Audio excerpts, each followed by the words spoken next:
At the 12th Academy Awards on February 29, 1940, it was all about Gone with the Wind. The legendary 4-hour classic epic, considered by many the greatest film of all time, had received a record 13 Oscar nominations, and it went on to receive that night a then record 8 prizes. It won Best Picture, of course, Best Director for Victor Fleming, Best Actress for Vivien Leigh. It took screenplay and art direction and film editing and cinematography. Gone with the Wind had an amazing night. And the most important moment of all was Hattie McDaniel becoming the first black person to ever win an Academy Award for her standout spirited performance as Mammy in Gone with the Wind. Her speech was an all-timer. Her victory was historic. So why was this moment for Hattie McDaniel in more ways than one a little bittersweet? What were the controversies surrounding this Oscar win, and how did they affect McDaniel's career moving forward? My name is Brian Rowe, and here at long last on the awards contender is the story of Hattie McDaniel.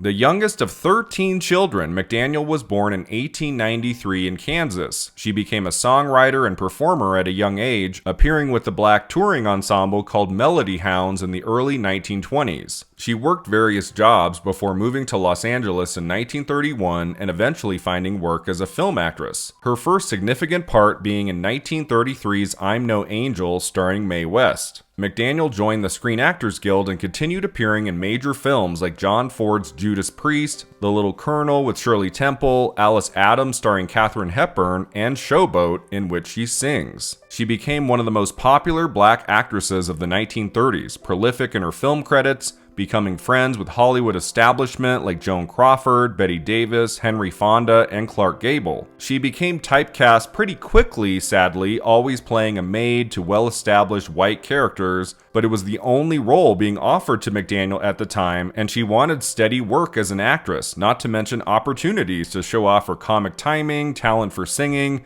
even sometimes her dramatic chops. To those who criticized her for always playing a domestic in the movies, she said, "I'd rather play a maid and make $700 a week than be a maid for $7." So this was the role she played throughout the 1930s, often alongside the most famous movie stars of the era. And then, in 1939, came her biggest movie of all, Gone with the Wind. Hattie McDaniel didn't think she would be cast as the house servant Mammy since she had made a name for herself throughout the 30s as a comedic actress, but reportedly Clark Gable, who she had worked with before, put in a good word for her after he was cast as Rhett Butler, and after a successful audition, McDaniel secured the role. Her character is strong, confident, outspoken. It's a three-dimensional character through and through, and McDaniel is a force of nature in her every moment, always holding her own up against Vivien Leigh as Scarlett O'Hara, who she shares many of her scenes with. She gets to be humorous at times, but also dramatic in others as she navigates her journey at the Plantation Terra. That's what you think. I was going to Atlanta with you in that new dress.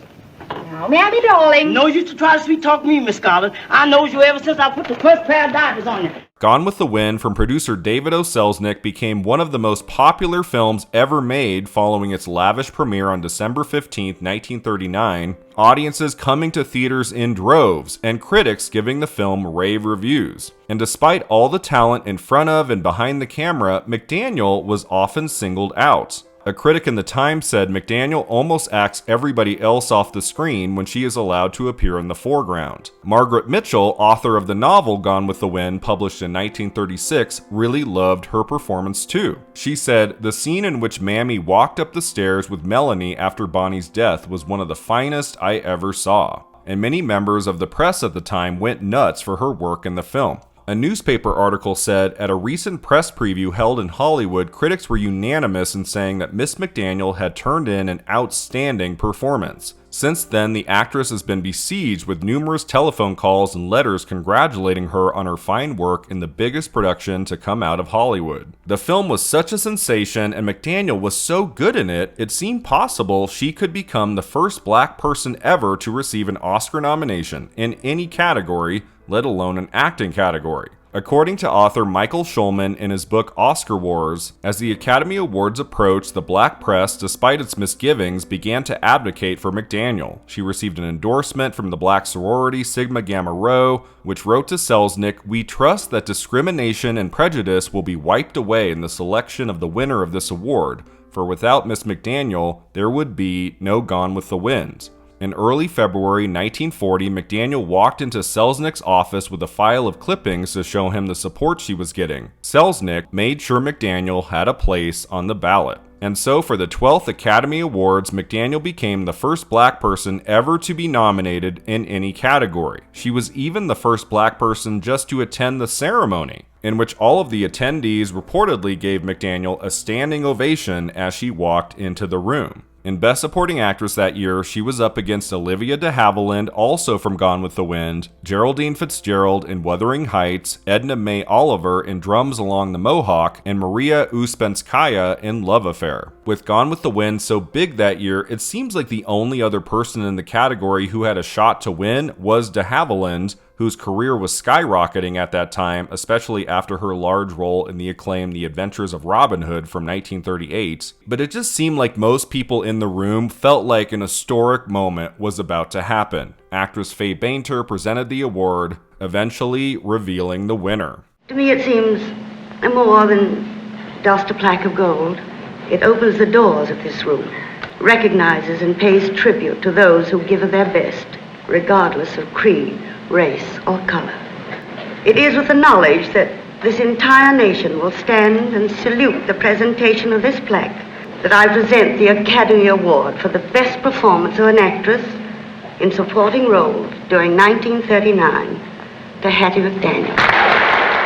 It was, of course, McDaniel who won that night in a moment that in many ways was bittersweet. It was obviously a huge accomplishment in her career, but there were elements surrounding the win that weren't so great. She was forced with her +1 that night, the black actor Wonderful Smith, to sit at a segregated table far away from the Oscar stage and the other members of her Gone with the Wind cast and crew. The Ambassador Hotel in Los Angeles that held the ceremony having a strict no blacks policy, they allowed her into the building as a favor. Olivia de Havilland was reportedly so distraught at her loss that she left the room to sob in the hotel kitchen. David O. Selznick's wife Irene went after her, told her to grow up and to go back inside to congratulate McDaniel. After the ceremony, there was a party to celebrate at a strictly no blacks club where the now Oscar winner Hattie McDaniel was denied entry, so she had to throw her own lavish house party. In McDaniel's victory for Gone with the Wind, even the role itself was met with its share of controversies.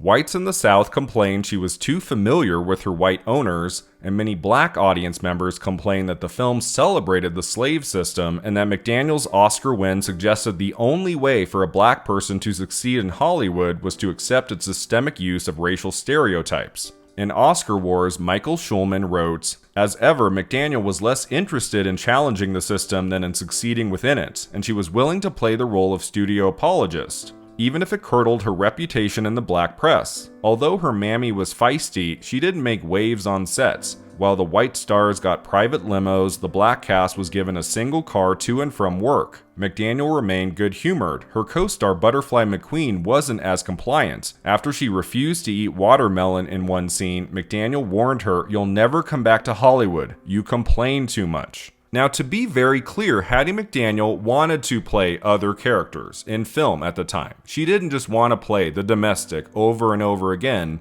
but at the same time, she was very grateful for the many opportunities she was receiving in the entertainment industry and getting steady work, and she really adored her character in Gone with the Wind. At the time of the film's release, McDaniel said, "I love Mammy. I think I understood her because my own grandmother worked on a plantation not unlike Tara." So winning an Oscar, especially for this performance, meant a lot to Hattie McDaniel. Gossip columnist Luella Parsons, who was in the room that night, said, "If you had seen her face when she walked up to the platform and took the gold trophy, you would have had the choke in your voice that all of us had when Hattie, hair trimmed with gardenias, face alight, and dress up to the Queen's taste, accepted the honor." And McDaniel, in this historic, pivotal moment in the history of the Academy Awards, gave one of the ceremony's finest speeches. Academy of Motion Picture Arts and Science, fellow members of the motion picture industry, and honored guests.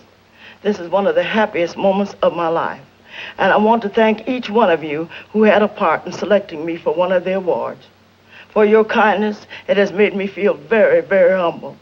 And I shall always hold it as a beacon for anything that I may be able to do in the future. I sincerely hope I shall always be a credit to my race and to the motion picture industry. My heart is too full to tell you just how I feel. And may I say thank you, and God bless you.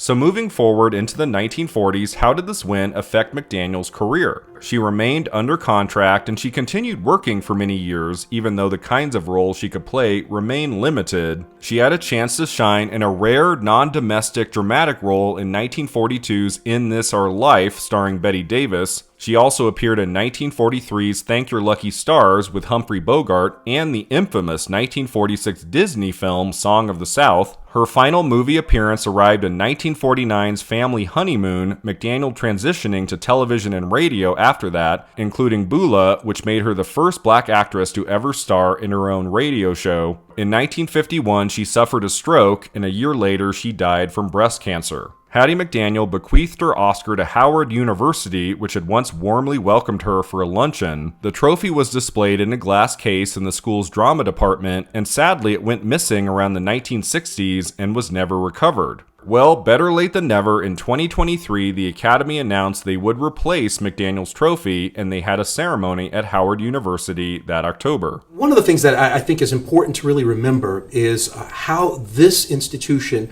and this award tonight really celebrates the potential for Black excellence throughout the nation. McDaniel to this day remains one of the most important and famous figures in Oscars history, and in cinema history, of course. Her wonderful performance as Mammy in Gone with the Wind won for the ages. She remained the only black person to win an Oscar for Best Supporting Actress until Whoopi Goldberg took the prize for Ghost in 1991, and when Monique won the Best Supporting Actress Oscar in 2010 for Precious, she wore a dress in the same royal blue color as McDaniel's Oscar dress, and she wore the same gardenia in her hair McDaniel had worn that night to pay tribute. I want to thank Miss Hattie McDaniel for enduring all that she had to so that I would not have to. So yeah, as the Oscars is on the cusp of celebrating 100 years, it's important, I think, to look back on those truly historic moments. McDaniel becoming the first black person to ever win an Academy Award, it is absolutely at the top of the most important Oscar moments ever, and for it to happen to this most talented, astonishing actress who truly was a trailblazer, Hattie McDaniel, you might be long gone, but you will never be forgotten.